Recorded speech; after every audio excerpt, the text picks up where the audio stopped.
is something. Where the drummers at? This is a much quieter intro, bro.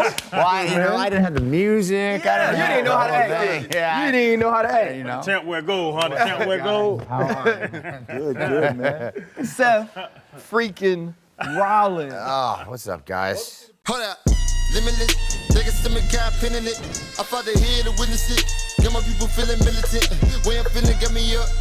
On the mission got me up. Knowing me, I got the key. On the vision I can trust. Limitless. Take a stomach, got pinning it. I fought the head to witness it. Got my people feeling militant. Way I'm feeling got me up. On the mission got me up.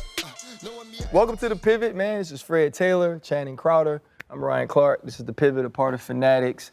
Pivot fam, thank y'all for always pivoting with us. So we've sort of become, big WWE fans now. Oh, all right. We had Montez and Yeah. Bianca on. We had Cody. Okay. Fred and I were in Madison Square Garden. Oh, yeah? Yeah. Did you see a show there? Yeah, we went to see a show there. My first time ever. Sweet. Live? Is Live. that the first time ever you guys seen a live? Live's crazy, right? Yep. My first time ever, man. When you get to be up close to it, though, Seth, you realize some of the athleticism that's involved. This is something you always wanted to do. Yeah. Talk about having such a drive to end up being Seth freaking Rollins that you were in community college, and where did you drive to train during that time? Yeah. So, I grew up in the Midwest in a super small town in Iowa. And my grandpa, my dad, my uncle, they all just had some wrestling on the TV. So I was a big fan growing up. And then, I started to really consider doing it when I was 14 or so. I was playing sports in junior high, baseball, basketball, football, but I was I just love the performance aspect of wrestling. So this would have been, I'd been 14. So 2000 roughly. The internet's starting to kick in. Backyard wrestling starting to kick in. So people who, used to just play football in their backyard, now they start doing wrestling moves in their backyard on trampolines, but then you can film it and put it somewhere where other people can see it. And so you get kind of that feedback of, oh, well, I'm a performer now too in some sort of weird way. So we started kind of doing that, me and my friends.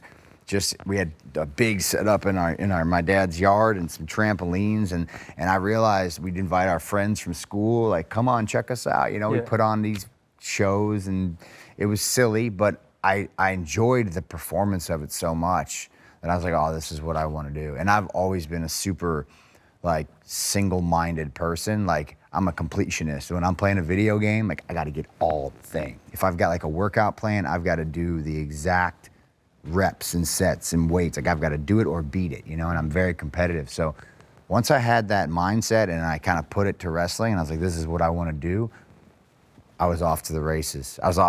From 14. That's all I wanted to do. Any classes that I could take in high school, I'm okay, I'm gonna figure out, I'll take an acting class, right? Yeah. That'll help me get better at the wrestling part of it. Any sort of stage performance thing, okay, how do I get bigger, give me Arnold's and bodybuilding encyclopedia. Yeah. I'll figure out what he eats and I'll do it. Yeah, you know what I mean? What can I do?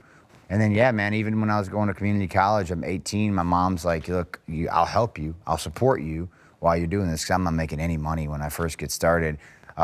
She's but you got to go to school still and but I would drive to Chicago twice a week. So that would be for about 3 hours, I'd commute up there because we were too poor to take. We wouldn't take the toll road. So you can take 88 across, and you can pay the tolls, or you can take 80 and then take an extra half hour. But we were too poor; we didn't want to pay the tolls, so we would take 80 up, so you'd avoid the tolls. It'd take an extra half hour to get to Chicago. But I trained in a shipping warehouse, where I don't even know what they brought in there, but they had a ring set up. We drive up there 3 hours one way after work or school or whatever, or both. We do the training in the ring with just an old veteran guy by the name of Danny Daniels, great name. A little Greek fellow that lived in Chicago that was training people to make some extra cash for himself. And I trained there with a few guys, and I'd do that twice a week, back and forth, 6 hours, total. And then wherever Danny had his little shows on the weekend, we'd tag along. We'd carry his bags, we'd set up the ring, we'd sell the popcorn. whatever. And then I'd go back and work at UPS or the YMCA or Damn. wherever I could to, you know, pay whatever bills I had. And so, and I hate to say I always knew I was going to make it because, you know, that's ridiculous, but I always had the faith in myself that if I could just get to the next step, just little by little, I knew it would come incrementally. And I had a lot of help along the way. It certainly wasn't just me doing it all by myself. My mom is my biggest fan, and if she didn't have my back, I'm nowhere without her.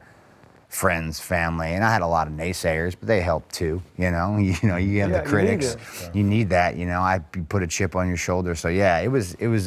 First few years, you're making no money, losing money a lot of the time, wrestling in front of sometimes less than 10 people. You know, just to get some experience in, or you never know who you might meet that's also wrestling on that show. You try to network a little bit and work your way up, man.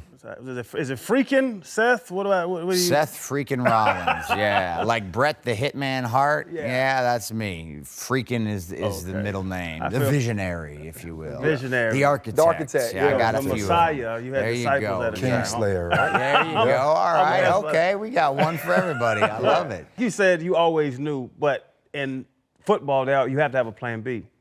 You tear your knee up. You know what I'm saying? You dislocate, so you have to have a plan B. You had no plan B because your path wasn't boom, boom, go. It was the small circuits. Yep. Then next, and we were down in Orlando at the facility recently. We talked to some guys like there was no plan B, and I know your confidence is there, but when was that doubt? The doubt had to be there somewhere. Yeah. I mean, as a performer or as an athlete, I mean, there's always doubt at every level. I suspect, and it's not like this linear path. You know, it's lots of ups and downs, right? Tons of ups and downs. You know, you get hurt or, gosh, at the end of my training, I broke my jaw. I got forearmed right across my jaw, point of an elbow, just bam, right there, broke. I had to have my jaw wired together. And, you know, you go, oh, well, I'm screwed. I can't wrestle. I can't do anything. I can't train. What am I supposed to do? How am I going to get better? You know, you start to panic. You start to freak out. But it's like speed bumps, right? You just got to go through them and get to the next step and hope that, you know, the work ethic that you put in will get you to that level. And for me, where I was at in my world, I refused to be outworked by anybody. Like, if that meant driving 12 hours one way to get to a show, to go to, like, I would drive to Toronto to work a show. It didn't matter. I would do it. And then, you got to be in Cleveland the next night. No problem. I would do it. Didn't matter. I would sleep in my car. I would take any booking if there was no money exchange. Okay, can I get some T-shirts to sell? Like, what can we do to figure out how to compensate me? Or I'll just lose a couple bucks that day, you know? And I would get to the gym no matter what was going on. Oh, I separated my shoulder. Well, I'll do legs, you know what I mean? Okay, I'll just do cardio at night, I'll run. What can I do? There was no amount of like, I need to take this weekend off to go party with my friends. I was like, no, if there's a Friday and Saturday that I'm not working, I'm not happy. So I was an insane person when it came to my work ethic at that age. And that really put me above kind of, I think, where everybody else was sort of okay with just being okay, and I never was. But yeah, there's always doubt, man. Especially when you jump elite, like when you get to the next level, you know, and you're around people who've been doing it way longer than you, and their intellect is beyond what you could even comprehend. I'm like, oh my God, how do I get to there? But I always took it as a challenge, right? Okay, all right, teach me what you know. You know, what can I glean from this experience to then take with me to continue my rise? And so, yeah, I never had a backup plan. I don't endorse that. You know, I've got a daughter now, she's almost 4, and I'm like, if she wanted to get into something crazy like this, I would certainly be like, well, let's pump the brakes, let's figure out a plan B. You know, I never did, man. I just didn't. It was certainly a risk, but I'm very fortunate that it paid off. What if your mom would have said that, though? You're talking about Rue, your daughter, but you said your mom was your biggest supporter. Yeah. And you always knew this was what you wanted to do, and you had a belief in yourself. And you just said, you know, I might tell my daughter, hey, let's look at this.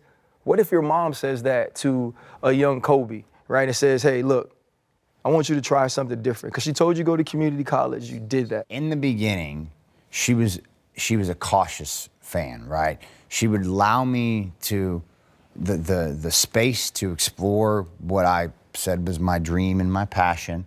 I think in the back of her mind, she always thought it would be temporary, right? But I'm gonna let him go. You know, I'm gonna let him spread his wings. He'll do his thing, and then, you know, he'll come back, go to college, start getting an education because you're probably gonna need it at some point. But she never fully discouraged me from what I wanted to do. She allowed me the space, but, you know, put parameters on it so that if it did start to take off, because I mean, there was, you know, at some point I was working enough that I was starting to earn a little bit of a living off of it. And it wasn't a ton, but it was enough. And, you know, I said, hey, I ain't got time to go to school anymore. Like, I'm doing well. If I really go all in on this, I think, you know, we can do something. And but she had taken a couple of years at that point to see that the progress was happening. It was incremental, but she could see it happening. And then she said, okay. So, I mean, I would probably take that approach with my daughter. I want her to do whatever she wants. You know, I want the world to be her oyster and all that. But, I'm never gonna stifle her. So my mom didn't. She wasn't like, oh yeah, you know, oh, fly free. I'll see you later. You know, she was like, okay, let's see. Do what you got to do. Let's see, and we'll go with what happens. You know. So she was very cool in that regard. But yeah, I'd probably take that approach. I don't want to put a foot down. No, you live in my house. You live under my rules. I mean, I'm not gonna go crazy like that. I don't think. We'll see. Got you. It's safe to say, and I'm pretty sure we all agree, that it's you let all the naysayers know because you're doing your thing right now. I wanted to ask you, throughout your journey, right, as you were growing your passion to wrestle, did you always want to be, what is it called, the rudo in lucha libre? Bad guy, right? Or Bad guy. Yeah. The heel. The heel. The heel. Gosh, you know what? I think I did always see myself as a heel. They just had so much more fun, you know? It's so much more fun to be an antagonist than it is to be, you know, it feels great to have it feels great to have the adulation, but it's so much more fun. And to be fair, it's a little easier, and at least in 2024, to be a heel in our industry, because, I mean, you look around, people just they love throwing hate. You know what I mean? If you take one look on any social media platform, and that's all it is people throwing criticisms. Right. So it's super easy. When you find something that people attach to and they like it, you know, you ride that wave, but then you get to the top, then you're just the Yankees, you know? And now everybody's gonna pray for your downfall. You know, you look at Brady and the Patriots, right? In the beginning, like, oh, what a great story. This guy drafted so late, and now they've got and then, you know, by the time the dynasty went on, it was like, oh, I hate this guy, I hate this team.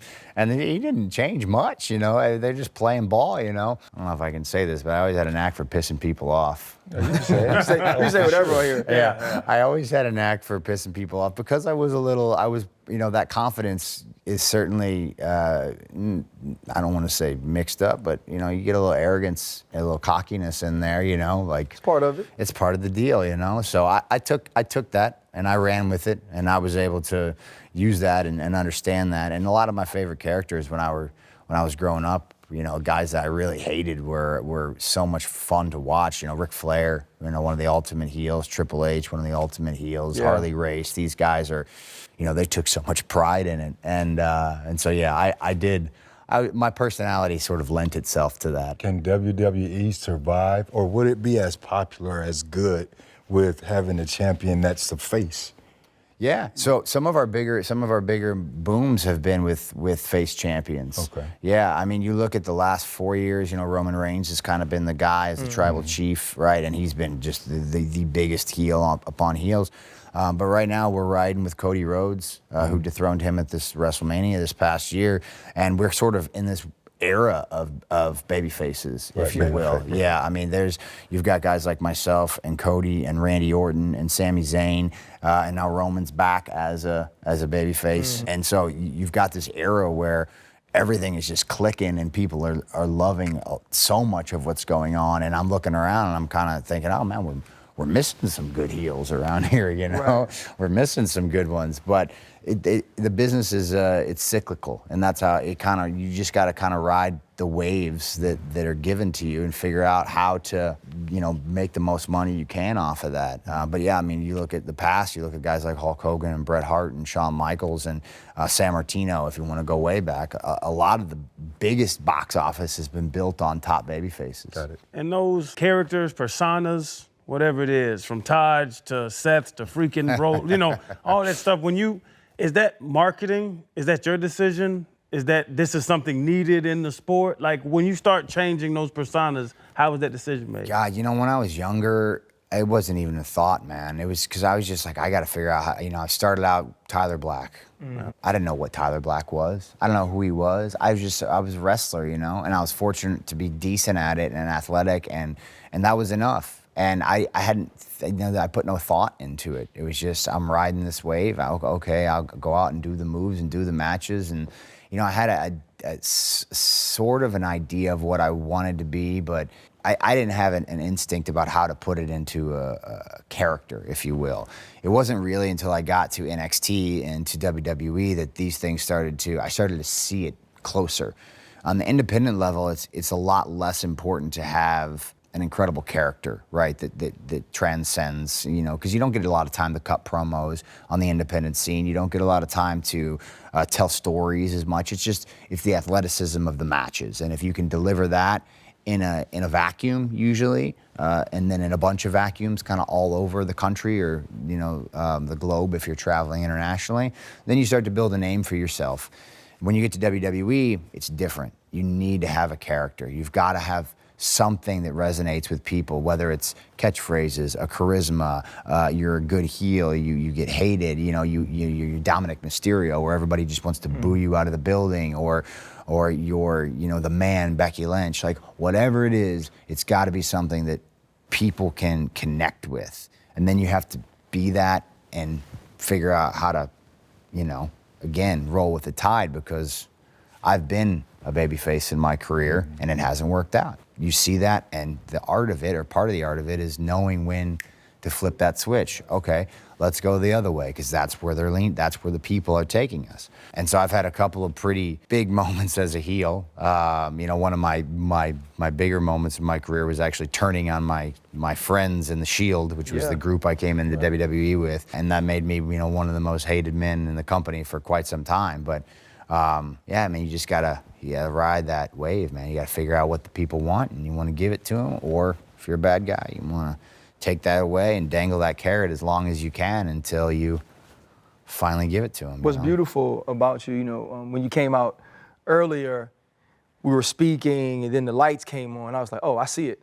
Right? I see how you become a star, how people become attracted to you, is because you understand the element of entertainment. And you mentioned some of the personas that you can build, but there's also a real life, right? There's a real life outside of all the travel, all the appearances and those things. And you've already mentioned Rue, and you mentioned Becky Lynch when you were talking about big time names. What is it like, man? You know, you coming out of a relationship, your homegirl's coming out of a relationship, you know, you guys get cool, and eventually you start sort of this mega WWE superstar relationship that ends up in a marriage and a beautiful young daughter. Yeah, I mean, Becky and I sort of fell into it a little bit. I think neither of us really wanted to date in the business that much. It seemed like a recipe for disaster, mostly because if it goes wrong, then you still got to work with that person, travel with that person, see that person date other people. It's a mess. So you got to work, you know, it's a mess. You know, you don't want none of that. When you break up with somebody, please, that's unless you, like, you know, dang, yeah. Look at Becky and Dominic Mysterio over there. Yeah, right? No, I don't want none of that. I don't want none of that. You know, and then you're playing games, and it's a whole different set of, you know, mental hurdles you got to jump over. Right. So we were both kind of like, you know, we were friends we met like, gosh, maybe 2014 or something like that. So we've been friends for like 4 or 5 years. Good friends, hung out, you know, just totally platonic, just chilling. Had a lot in common.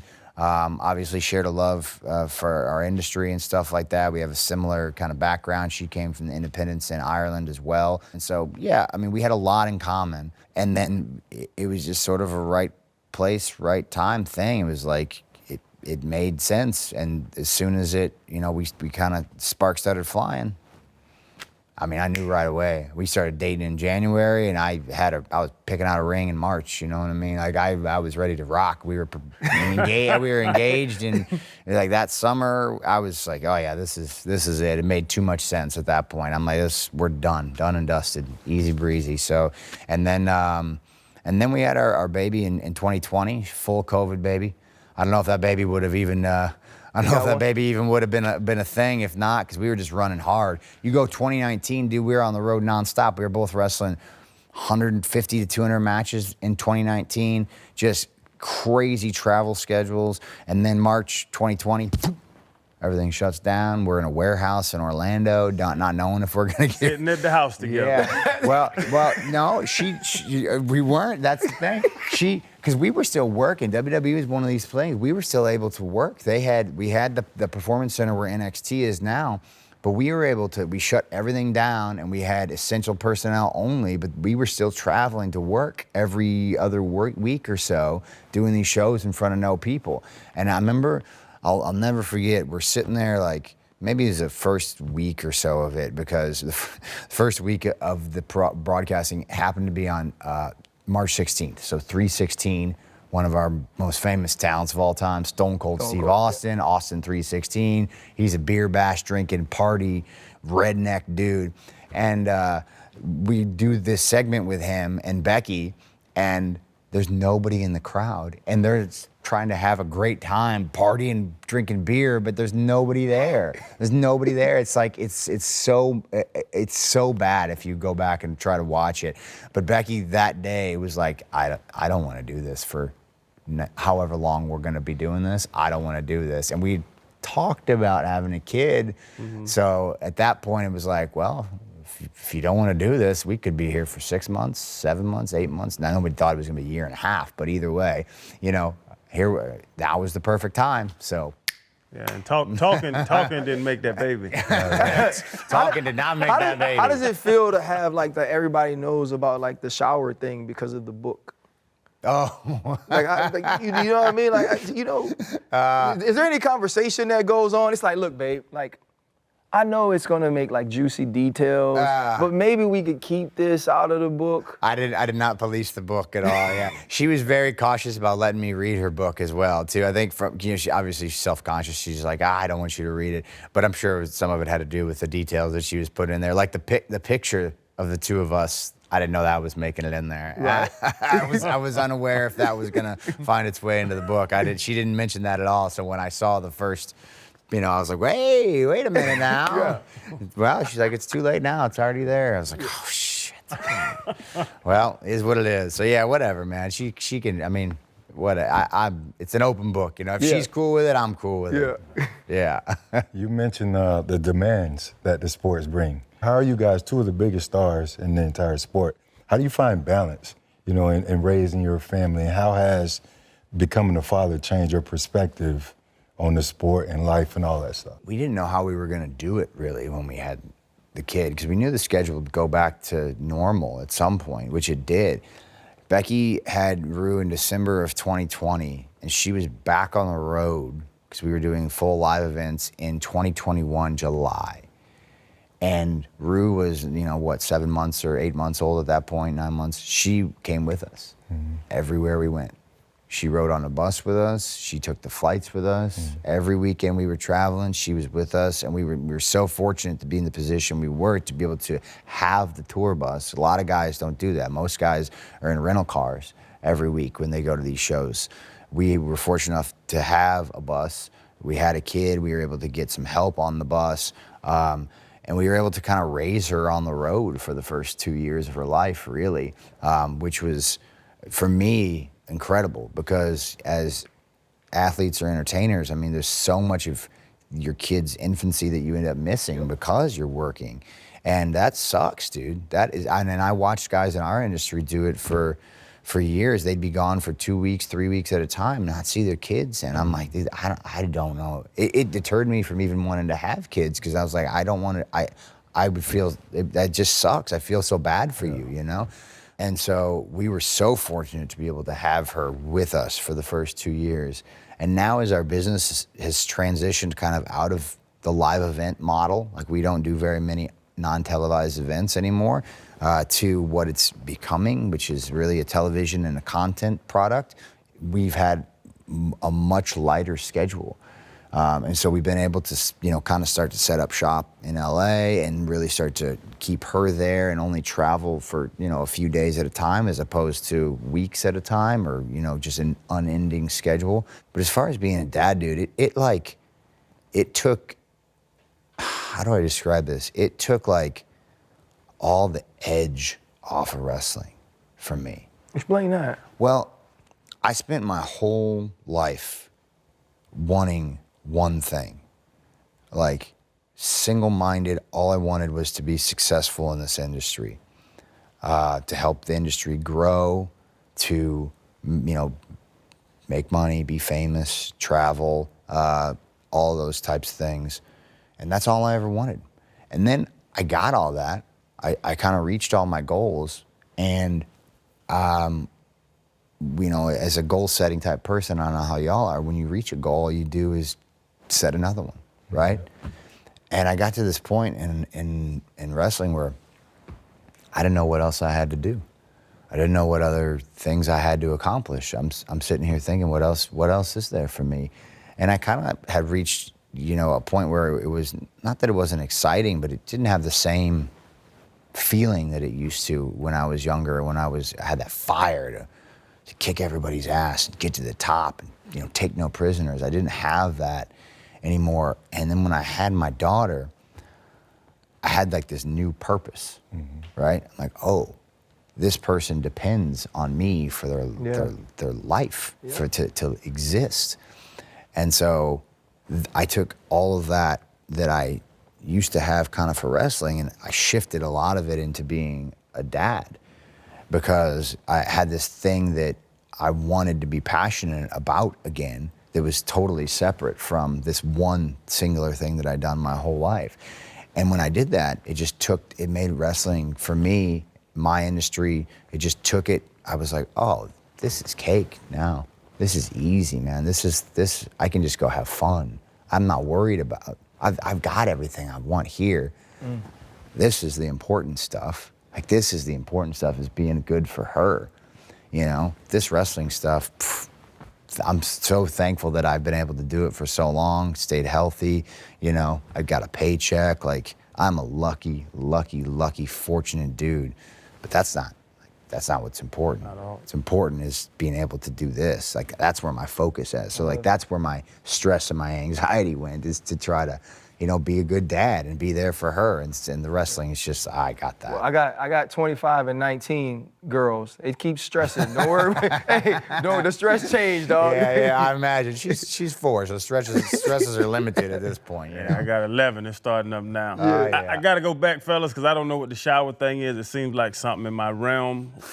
What happens in the shower? Just teach me if it's something I don't know. I believe you're referring to her coming out of the shower in the hotel room the first time we got together. Yeah. Nah, so we need a story I here. was He sat up on the edge of his seat. yeah, I was shooting my shot ahead of time. I was talking a big game, trying to, make things a little more romantic between the two of us. I was over the platonic stuff. I was like, all right, let's get down to business. We also hadn't been single, like, kind of at the same time, really. And so I turned up my flirting game, but I hadn't seen her a lot. So I'd been, texting and, talking and that sort of stuff.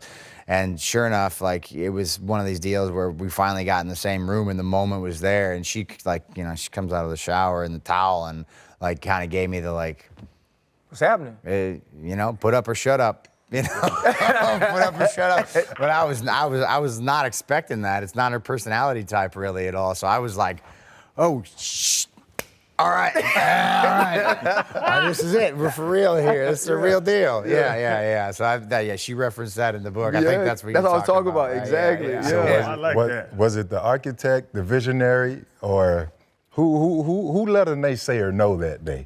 Oh God, that day, I mean, that was for me. Yeah, that was for me. You know what I'm saying? Hey, that was the dude from Iowa, from Davenport, Iowa. That was his day. Yeah, that was my day, man.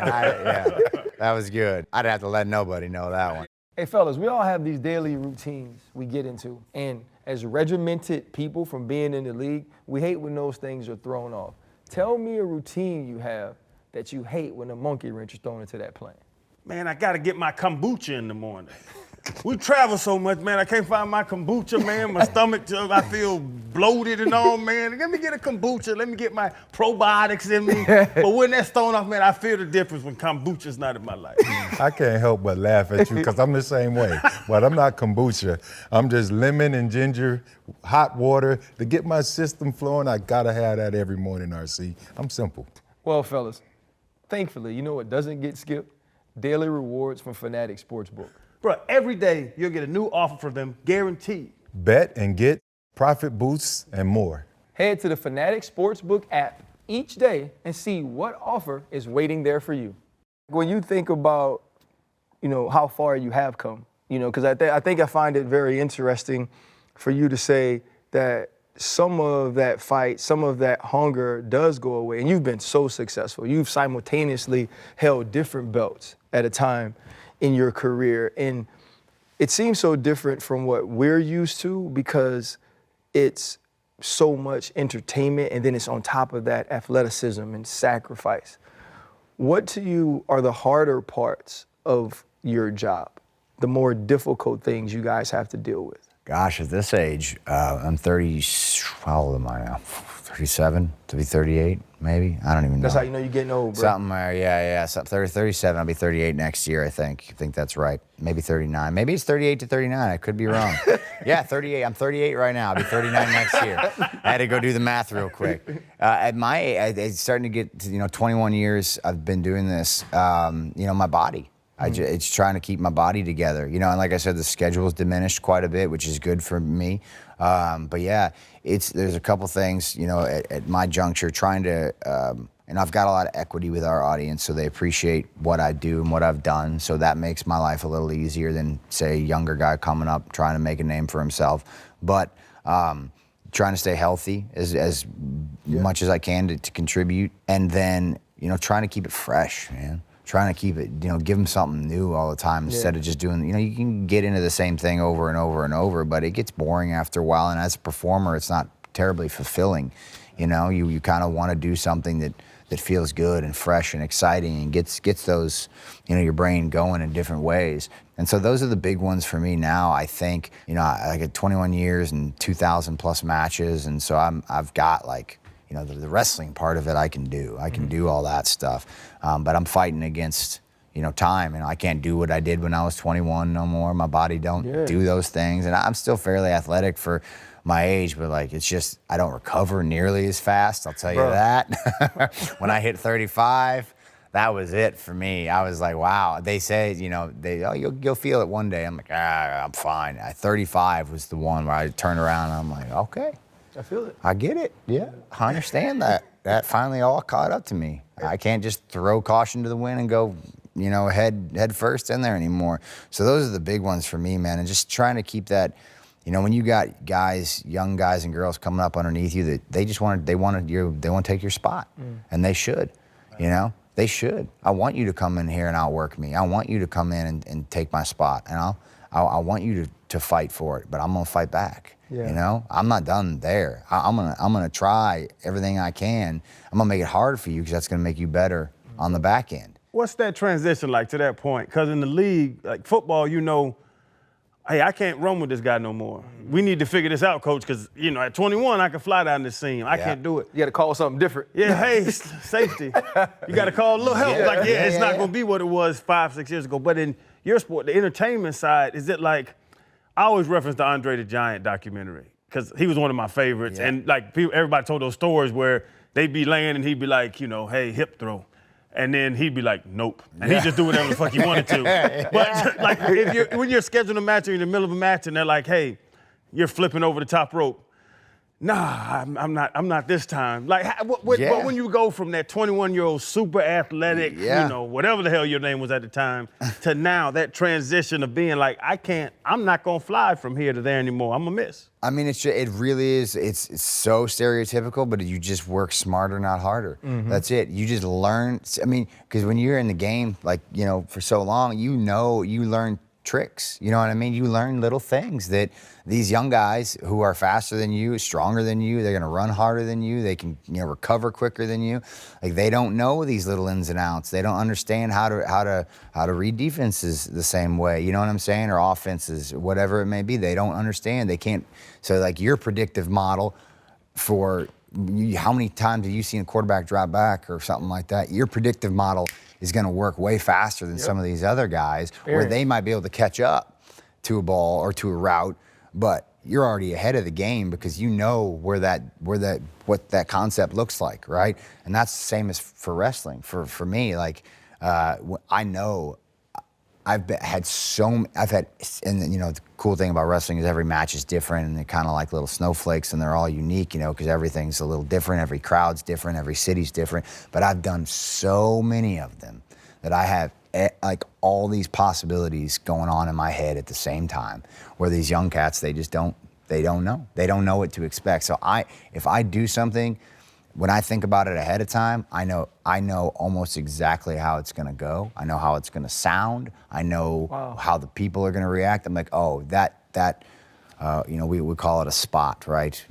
Which is like a series of moves, right? So that spot in Corbin, Kentucky will work 100% of the time. Some silly little like Southern, wrestling spot. Wrestling spot. Wrestling spot, Oh, wait a minute. Okay, you'll call me a chicken and I'll do this, and the crowd will lose their mind, and then we'll just do 10 minutes of me saying, I'm not a chicken, and they'll call me a chicken, and then we're great, and everybody's entertained. If you try to run that in Brooklyn, it's not going to work, Right. It's not going to work. You can't do that. So you got to have a Rolodex. Okay, well, what works in Brooklyn? What do they like there? They like hard hitting. They like athleticism. Okay, well, I can't do the same type of athletic stuff that I used to, but how can I make them think that I can?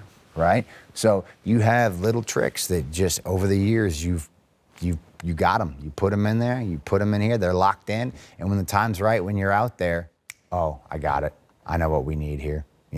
And my role in the company right now is to really help take all that information that I've amassed over the last 2 decades and help a lot of these younger guys get to that point. So it's a fun time, but it's a different world. But yeah, man, you just the little tricks until the tricks don't work. We've all experienced that. You got the physical component, and then you also got the mental component. We know we can still do it. Can we do it on that extreme level, that high level that we're used to? And that's why LeBron and guys like Tom Brady were so impressive, because they're 40 plus and they're still doing That's incredible. On this level. Yeah. Throughout your career, 21 years, you say over 2,000 matches or something like that, you've had some extremely iconic moments. Like, what is it called? Cash in the Money in the Bank? The contract, WrestleMania 31. I'm still learning. There you go. That's good. That's WrestleMania good right 31. Is that the creme de la creme, or do you have other moments on a personal level that stand out as much as that moment? I mean, that one's probably the one. Like there's some moments that you'll have that'll kind of be remembered for a while, but that's the one that's like that. At least for me, the cash in at WrestleMania will be the one that people remember like forever. You think about Hogan slamming Andre, right? At WrestleMania 3, 93,000 people. That's huge. You think about Rock and Hogan face to face, WrestleMania 18, like these huge, massive moments, like that cash in, because it was so unique. It was one of a kind. No one will ever replicate that moment ever again. It will stand the test of time, and it will, when you run video packages in 20 years, like that one will live on. And I've had some other ones that I think are like maybe more important. But when I referenced breaking up the Shield earlier, I think to me that was an extremely important moment in our industry. If you look at, we did that in 2014, it would have been, I think. We did that in 2014. Business was not great in 2014. We were not doing great. Television ratings are kind of doing this as, television going to streaming. Yep. And so live events not doing good. Talent roster's not doing great. We come in 2012, we want to make a huge impact. We do great as the Shield, but like we gotta, it's 3 guys in 1 act. So you gotta have 3 acts, right? So we break the Shield up. That's a huge moment, but that right there, that moment took all of us, all 3 of us, myself, Roman, Dean Ambrose, Jon Moxley, in separate trajectories that have now affected like the kind of like butterfly effect of that moment has changed and catapulted the business 10 years later to a place, financially as big as it's ever been. We're about to jump into a new streaming deal with Netflix, first of its kind. It's a 5-year, maybe 10-year deal if things work out. We're doing things in our industry that I don't think if you take that moment away and you keep the Shield together longer or do something different with it, if you don't have that moment, the butterfly effect isn't the same, and I don't know that the business, where it's at, myself, Roman, John, and the business as a whole is where it is today without that moment. I think the WrestleMania cash-in, I mean, personally, that's a nice one, but I do think there are some moments that are kind of a little understated in my career that actually have a bigger impact on the business. You need a dance partner, right? Yes, sir. Like for the rivalries build the sport. I think it's in any sport, right? You think about basketball and college basketball, UNC and Duke, like those 2 fan bases hate each other. I had Baltimore when I played in Pittsburgh. Yep. Right. Every year, we know 2 times, sometimes 3 times, we were gonna have to see each other. You had to fight Ambrose. You've been in there with Lesnar. Rey Mysterio, and you bring his son-in-law. I think that was kind of during COVID. It was, yeah. We brought around Dom in those during times. that. We talked about Cody earlier, me and you. Yep. WrestleMania 38. For you, who has been the perfect dance partner? Oh man, you know what? This might be a dodge, and I don't mean it that way. I think I'm the perfect dance partner. Okay. So I can work with anyone. I can work with any style. Doesn't matter who you are, where you're at on the skill. Like I've had great matches with guys who, John Cena, Cody Rhodes, or Roman Reigns, was in the ring with The Rock at WrestleMania this past year. And I've had great matches with guys who couldn't even lace those dudes' boots, whose names I've forgotten. And this is part of that arrogance I was telling you about why I'm a heel, because I think I'm the perfect dance partner. I really take a lot of pride in bringing the absolute best out of everybody and getting the most out of either the most or the least sometimes. Some of my favorite guys that I've ever been in with, Ambrose is one of them. You mentioned rivalries. When we broke up the Shield, he and I really got together and did a lot of great stuff in the early part of our careers. And we just complemented each other kind of really well. I was sort of flashier, hard-hitting, athletic, but he was more raw and visceral and kind of nasty vicious, more of a Roddy Piper. And I was more of a Shawn Michaels, and you just kind of like put these things together and you had some magic. John Cena is a guy that I had really great experiences with. John and I did, 6 to 9 months of live events to the point where like we knew each other so well that, I would blink and I knew what he was talking. He knew what I was talking about. Like we just knew each other. I learned so much from working with John as a performer and as an entertainer. Lesnar was always an interesting one too because he was he's a beast of a man, you know what I mean? And he thinks of things in our industry in such a simple way. Like it's like a beautiful simplicity to his psychology. And I'm, as the name dictates, an architect. So I have, like I said, I have all these different things running on in my head at the same time. So to kind of like put those things together, when you got the synergy, there was some certain magic. But yeah, I do pride myself on being kind of one of one in that regard. I can get the best out of everybody. Fellas, I used to always leave my house, man, and be okay, but I had some sort of sense of unease when I would travel. And then one time I remember during Thanksgiving, I left my crib, and when I got back, both of my cars were stolen. My Range Rover and my Benz out of my front yard. Both of them, Freddie T? Both of them. Both of them. No, seriously, both of my vehicles were stolen, and eventually I had to look into some other security measures, and one that I found was Simply Safe. I can watch everything. I can click on live view. I get the notifications. It put me at ease, at least when I'm traveling, so that was big for me. Bruh, Simply Safe, 5 seconds.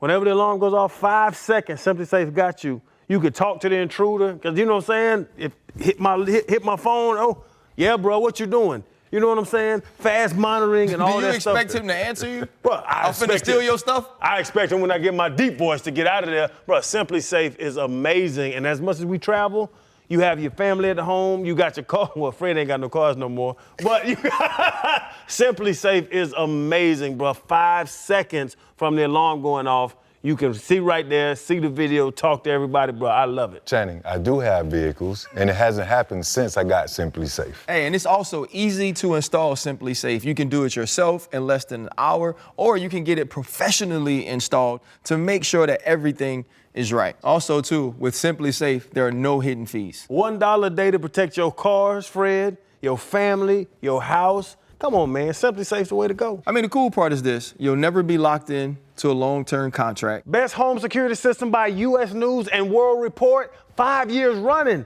Simply Safe knows what they're doing. And they offer the best customer service for home security, according to Newsweek. Protect your home with 50% off of a new Simply Safe system. Just visit simplysafe.com/pivot. That's simplysafe.com/pivot. There's no safe like Simply Safe. Man, when you standing face to face with Brock, though, bro, like how does that feel? You know what I mean? Like, He wasn't face to face. I saw. oh, he was like chin to eyes. Nipple. You know what? He's not his height. He's not that wide, tall. man. Yeah, he's just a Big. broad dude. Because we're about the same height. He might have a half inch on me at most, but he's a freak athlete. I mean, I don't know about you guys in your sport, but like there are just some guys like, what are you talking about? What are you talking about? Like everybody else. You know, okay, we're all in the same stratosphere, and then there's like one dude who's just like, what do you do? How are you that fast and that strong at the same time? I don't understand it. He's that. And I've been in there with giants, like the Big Show, right? Big Show's shoot giant. He's 6-7 foot plus. He's 500 pounds, you know, and he's incredible too, athlete in his own right. Played college basketball, I believe, before he blew out his knee and had to come to wrestling, but like, Big Show, you know, Mark Henry, world's strongest man, but like none of them combined the size and speed of Lesnar like at the same time. I remember after he left WWE early in his career, like he didn't know what he wanted to do. This is before he goes to UFC, and he tried out for the Vikings. Yeah, put on pads in preseason. And like was this close to make, this guy did not play football in college. He just wrestled in college. He did not play football. He didn't know what he was doing. If he had even like a modicum of knowledge about the game, he might have been all right. But it didn't even surprise me. I was like, oh yeah, for sure he can. I'm sure he'll be fine, you know. So when he went to UFC, I was like, oh yeah, he's gonna be champion, no doubt. But think about that though, Chan. This dude, so athletic, put on pads in the NFL, one of the greatest wrestlers of all time, and was the UFC heavyweight champion of the world. Yeah. Like that's a resume that not many people, that no one else You're right. has. Yeah. Glad he didn't date my daughter. I was gonna be in trouble. But bro, now as we're talking about all these names, the event, I'm not huge in wrestling, but with you, Cody, Rock, and Roman, I know that was Philly, gigantic. WrestleMania last year, yeah. Stupid. We talked about that on the show, like, and you know, we don't talk about wrestling that much, but those events. But now you do movies. We know what The Rock does. We know what John Cena does. We know what's the blueprint of you or of y'all? Is it The Rock? Special guys. Like the special guys, it seems like y'all go the same trajectory. You wrestle, you get great at wrestling.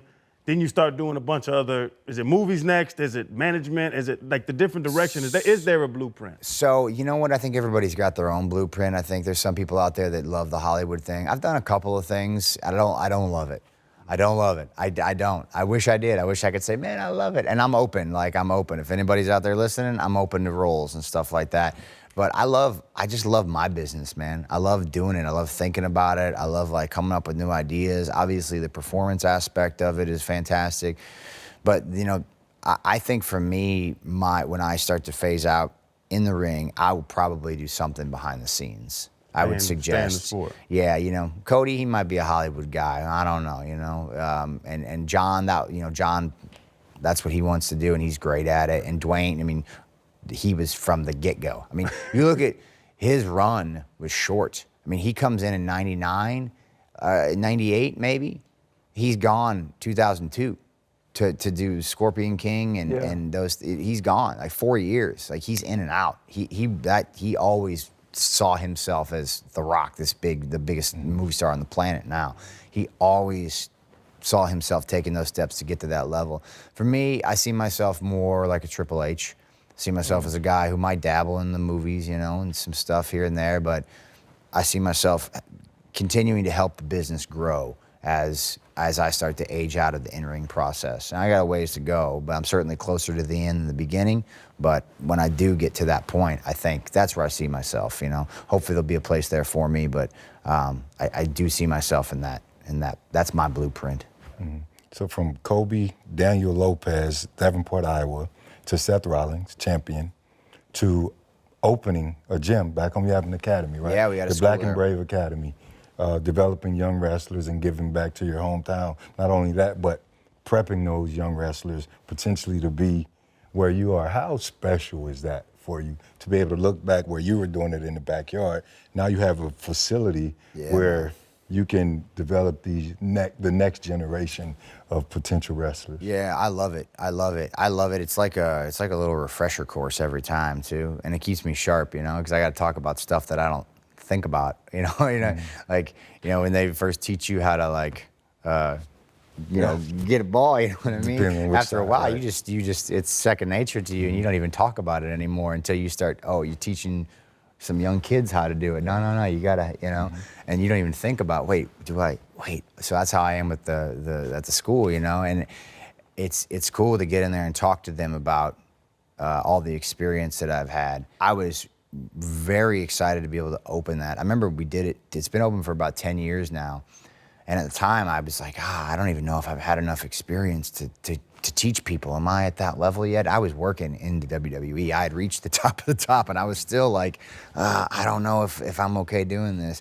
But it's been one of the best decisions I made. It's really helped, like, the independent wrestling community, which is where I came up in the Midwest. You know, I mentioned to you guys, I trained in a shipping warehouse. Like, it was literally just a crappy ring set up in the back, out of the way, down, like, in this crappy shipping warehouse, cold as hell, you know. And so to be able to have a proper facility, proper training for these guys, girls, they get to come in, they got a gym, they have a full experience, you know, they come in, they see the titles on the wall, they see the pictures, you know, they see me and maybe Becky in the back sometimes where they're working out, and you know what I mean? A lot of times I'm still Colby Lopez from Buffalo, Iowa, so I don't think of myself in any certain way. But like, if you were to put me into a gym, and you know, there's, you know, Hulk Hogan when I was a kid working out, or Andre the Giant, or Shawn Michaels, and they're just in the back working out, and this is their gym, and I get to train, I know how that would make me feel. So I'm not comparing myself to those dudes, and those are legends, but like, in some capacity, it's got to be similar to them, and it's so cool to be able to provide that for my community in my little, I mean, Davenport, Iowa ain't big, man. Quad Cities is a small space, so it's cool to be able to provide that and to have people come there. And I mean, we've had, like I said, we do 3 classes a year. We've done it for a decade. We got them filled up through 2025, into 26. We're starting to partner with WWE now. WWE is doing a new initiative called WWE ID, where they're going to be working with wrestling schools and independent promotions to really try to proliferate that scene again. And we're one of the initial schools that are involved in that. So the fact that we exist in WWE is like, hey, let's work with these guys because they're a great school, and now you're going to have kids who are going to be able to kind of pipeline their way right to WWE and get the experience they need. It's very cool to see, very cool. And I get to stay hip with the kids, man, because I am not hip. No cap. Yeah. I don't know any of those things, man. As your daughter gets older, she'll be the one that keeps you young. Like that's what happens with my kids. My son will get in the car, he'll have the aux, and I'll learn like a new song. I'm like, oh, I really like that song. Who's that? Yeah. And they'll be like, oh, Dad, I was like, hell no, I don't know who this is. Like, I don't, son. You know, so you learn. I have a question. So football, like where I'm from Louisiana, right? You just play it. You know, and when like the first time you pick up a football, it's not with the mindset of, I want to be in the NFL or I want to finish here. It's just like, I just enjoy doing this or do this with my friends. Yep. I feel like basketball could be the same way in other sports.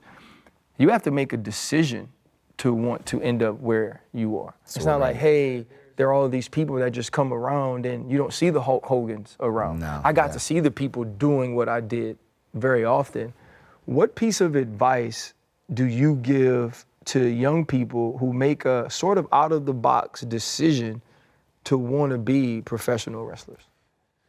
So, I mean, it always depends on their situation. But, you know, in a lot of ways, it's very similar. You know, you saw football or somebody playing football and you just wanted to do what they were doing because it looked fun. You didn't know what you were doing. Same thing. I saw these guys on TV on Saturday mornings or whatever. Started doing it with my brother in the living room, you know. Yeah. My grandparents had a carpeted floor, so it didn't hurt as bad, you know. We'd find a pillow or a couch cushion, and that would be the ring, and it was just fun, you know. And it was a way of bonding with my brother, and then with my dad and my grandpa, and any sort of male role models that I had in the house, you know. That was how we kind of bonded and how that all worked, and so I carried that love for it through my whole career. And I think one of the biggest things that I tell these guys and girls is you gotta love it. You gotta have a passion for it. Like you've got to. If you don't, and you just want to be a star and get famous and this and that, like it's not gonna happen for you. You gotta have a love for the industry. You gotta have a love for what you're doing, a passion for it, because it's hard, man. There's gonna be doubt. You know, and it's gonna tear you down, and you're gonna have mental and physical setbacks. You gotta love it, and you gotta have patience. Those are the two biggest things. I think people want it to be a sprint. You know, they want to just be successful overnight. I'm like, nothing you see is overnight. There's no amount of success. Even the things that you think are overnight successes, they're not, because it was always bubbling under the surface for some amount of time. And the ones that are overnight successes, they'll flame out and be gone in 15 minutes, right? They'll get their fame and be done. They're not gonna last. And so I always preach, have love, have passion for what you do, and make sure that comes forth in your effort. If you don't have that, there's no shame. There's no shame in that. You know, you can find something else, you know, that you have that love and passion for. But if you wanna make it in our industry, have that love, have that passion, have that shine forth in your effort, and then just understand it's a marathon, man. It is a marathon, and enjoy that marathon. I think that's the biggest thing I didn't do when I was younger, right? Really? No, I didn't enjoy it, man, because like I said, I set those goals. As soon as I make it, I didn't take any time to enjoy it. I'm on to the next. I didn't enjoy nothing. I look back and I reminisce in positive ways, and I go, wow, I was so lucky to be able to experience all that stuff. But I say to myself, oh, I wish I would have actually experienced it more. I wish I would have just taken 2 seconds to, oh, man, this is awesome. I'm in the car with my boys riding down the road to go do a wrestling show.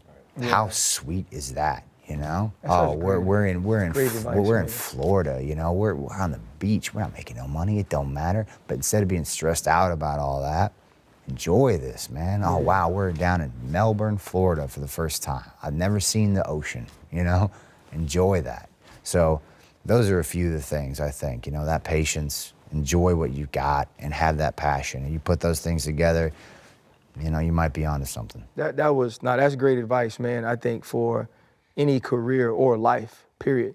Like to have that sort of passion and to pour into it the way you've explained throughout this. I think many people, no matter what they want to achieve or accomplish, can take from that and implement that in their life towards success. Are you gonna do the honors? Well, I do want to do the honors, RC, but I got a little taste in New York of the other WrestleMania.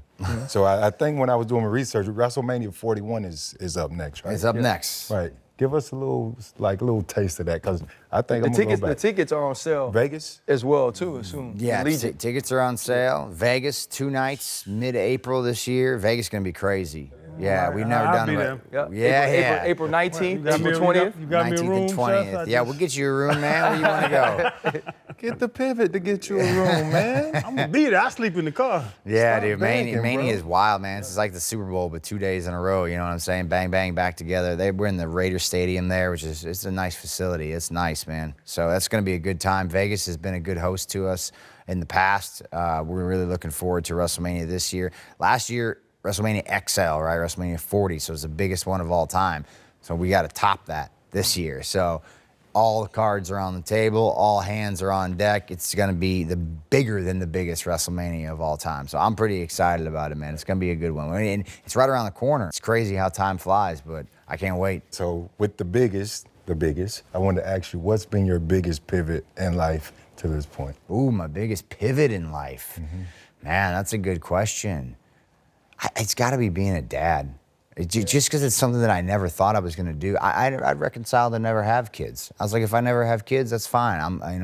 If I never get married, that's fine. I'm a slave to the business. This business is my mistress. Whatever. We'll just do. You know what I mean? I'll be. That's it. It's how it's going to be. I had like this idea that maybe when I'm older I'll have a kid. I meet some young woman and get married and have a kid and all that. I didn't expect to be like a father, and so having to like.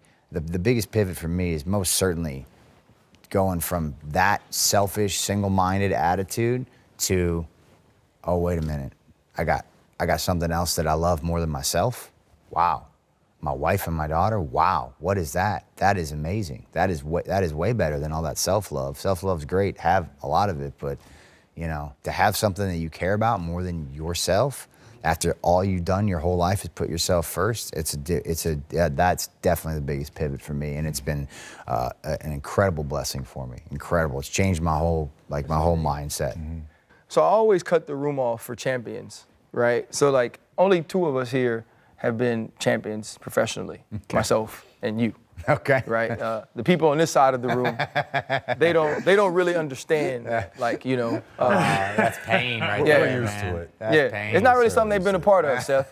And so I don't try to include them in the conversation. Okay, all right. Yeah, he said 8th grade. 8th grade championship. grade you know, championship. I got a So trophy. we've spoken to other WWE superstars, and they speak of WrestleMania as the Super Bowl. Yeah. And as that moment that you've worked your entire life for.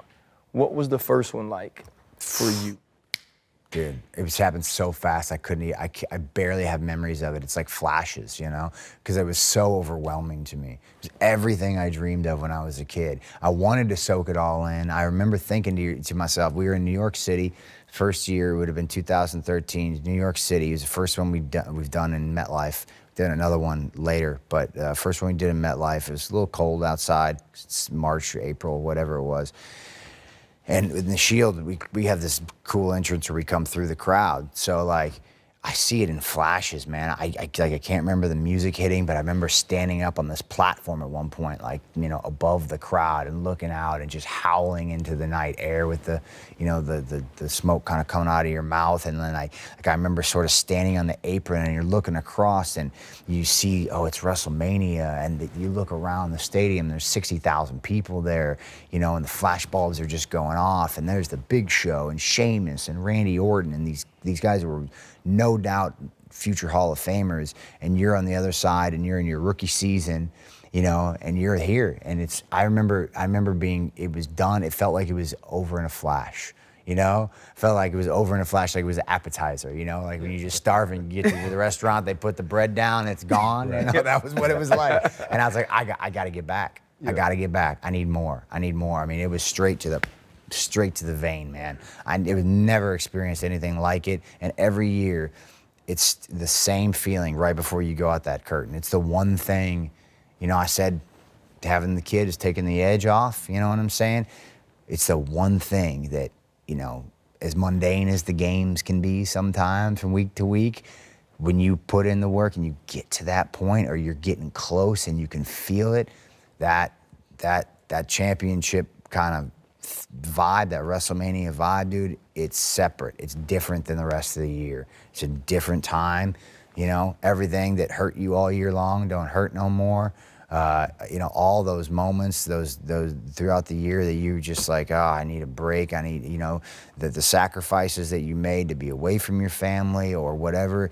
It does end up being worth it in that moment, and that's what it's about. And that's why for me, that's why I keep coming back. You know, that's why I keep, you know, signing up 5 more years. Give me those WrestleMania moments, man. So it's those are special for sure. I think it's beautiful, and the more times we get to sit with WWE superstars like yourself, the more respect I just gain for the athlete, for the performer, for the entertainer. What y'all do is special. And getting to see it up close that night at Madison Square Garden, you know, you realize that these dudes are putting it all out there, and ladies as well. And to be able to do that, yet focus on the fan and giving them what they want as well, that's what makes you guys special, man. So thank you for pivoting with us today. Yeah, man. Thank you guys My for man, having appreciate me. it. That was a pleasure, dude. Yes, I My appreciate pleasure, you, my man. boy. Man, that was awesome. Thank you guys. Yes, sir. Thank That you. was awesome, man. That speech on the Good back time. end, I Get to felt like I screaming could do it No, again. hey, He made me feel like I could go try to get he it started talking that stuff then. But you got to think, too, it's the man. truth, Like, man. that's the I thing can that imagine, separates yeah. those guys, though. It's like, what happens when they get the microphone? Yeah. Exactly. Like I said, the equity, like, you know, there's equity in sports just isn't the same. Like, you know, in entertainment, that equity, like, like they don't even need me to wrestle on Mondays anymore. You know what I mean? They save me for big matches so I can talk, and you get the same thing. Whereas when I was coming up, they had to put me in there every week. They got to give me 400 carries, you know, whatever it is. You gotta go. I'm like, okay, you know. But now I don't need to do that, you know. But you know, so I can get the same output with different effort, and that's what I'm talking about. Smarter, not harder, you know. So how can I be of use without killing my body, because it just can't do what it did at 22. So yeah, that microphone, man, that'll take you to the next Talk level. shit now. Yeah. You can yeah. Hold up, limitless. Niggas to me, got pinning it. I fought the head to witness it. Got my people feeling militant. Way I'm feeling got me up. On the mission got me up. Knowing me, I got the key. On the vision I can trust. Limitless. Niggas to me, got pinning it. I fought the head to witness it. Got my people feeling militant. Way I'm feeling got me up.